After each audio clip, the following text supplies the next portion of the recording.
આરોગ્ય મંત્રીની surprise visit પછી Surat civil તંત્ર એક્શન મોડમાં આવ્યું છે. સુરત સિવિલ હોસ્પિટલમાં ટાઇલ્સ બદલવાની કામગીરી શરૂ કરી દેવામાં આવી છે. હોસ્પિટલમાં સફાઈ અભિયાન પણ શરૂ કરવામાં આવ્યું છે. હોસ્પિટલમાં કામગીરી અને સાફસફાઈ મુદ્દે આરએમઓ કેતન નાયકની પ્રતિક્રિયા સામે આવી છે. આજે દર્દીની ભીડ ઓછી હોવાથી કામગીરી શરૂ કરવામાં આવી છે અને આખી હોસ્પિટલમાં સફાઈ અભિયાન શરૂ કરવામાં આવ્યું છે.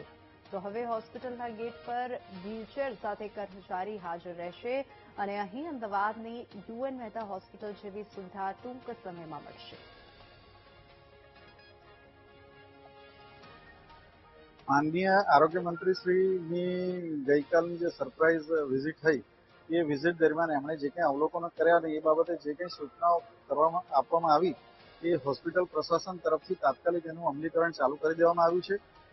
સાહેબ તરફથી PIU executive engineer, PIU civil અને પીઆઈયુ ઇલેક્ટ્રિકલ બંનેના એક્ઝિક્યુટિવ એન્જિનિયરને જે સૂચના આપી એ કામ ચાલુ થઈ ગયું છે. આપ જોઈ શકો છો કે અહીંયા ટાઇલ્સ બદલવાનું, કિડની બિલ્ડિંગમાં ટાઇલ્સ બદલવાનું જે કંઈ તૂટેલી ને એ કંઈ હતી એ ટાઇલ્સ બદલવાનું કામ ચાલુ થઈ ગયું છે. અહીંયા સફાઈ અભિયાન પણ છેડવામાં આવ્યું છે. આજરોજ રવિવાર હોય, દર્દીઓની ભીડ ઓછી હોય એનો લાભ લઈ અને બધી જ જગ્યાએ સફાઈ અભિયાન કર્મચારીઓને બોલાવીને કરવામાં આવ્યું છે.